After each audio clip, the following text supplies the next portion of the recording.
തീരദേശ ജനതയെ CPM-ഉം ഇടതുപക്ഷവും അവഗണിക്കുകയാണെന്ന അടിസ്ഥാനമില്ലാത്ത ആക്ഷേപം UDF ഉന്നയിക്കുകയാണെന്ന് CPM നേതാക്കൾ വാർത്താ സമ്മേളനത്തിൽ പറഞ്ഞു.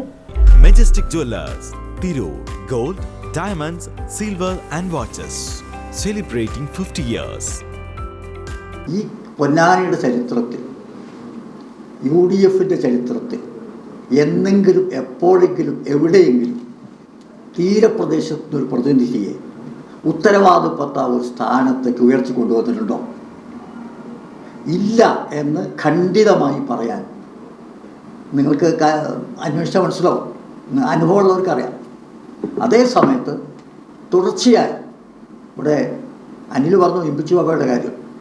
ഇമ്പിച്ചു ബാബ പൊന്നാനിയുടെ തീരപ്രദേശത്ത് ജനിച്ചു വളർന്ന ആളാണെന്ന് മാത്രമല്ല, പൊന്നാനിയിൽ നിന്ന് കേരളത്തിൻ്റെ തീരത്തോളം വളർന്ന് വലുതായ ആളാണ്. പക്ഷെ ആ ഇമ്പിച്ചു ബാബ മുതൽ എടുക്കുക. ഇപ്പം ഞാനിവിടെ വന്ന കാലത്ത് വന്നതിൻ്റെ അധികം താമസിയാതെ 1979 78 മുനിസിപ്പൽ ഇലക്ഷൻ നടന്ന സമയത്ത് ഇവിടുത്തെ ചെയർമാനായിരുന്നു EK അബൂബക്കർ.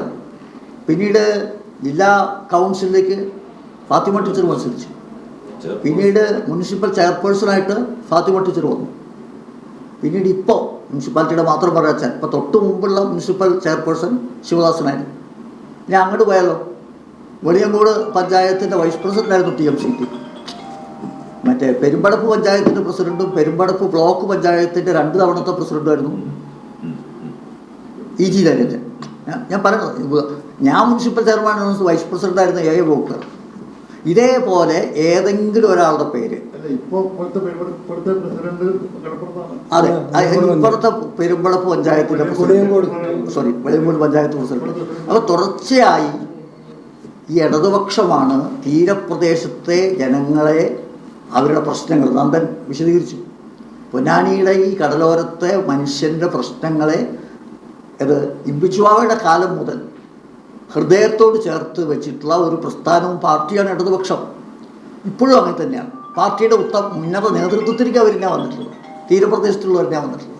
അപ്പോൾ തീരപ്രദേശം അല്ലാത്ത പ്രദേശം കൊണ്ട് 2 പ്രദേശം ഉണ്ടാക്കുകയും ഈ 2 പ്രദേശങ്ങളും തമ്മിൽ ഒരു വ്യത്യസ്ത മനുഷ്യരുണ്ടാവും, വ്യത്യസ്ത തൊഴിലുകളുണ്ടാവും, വ്യത്യസ്ത വിശ്വാസങ്ങളുണ്ടാവും. ഇതൊക്കെ വൈവിധ്യമാണ്.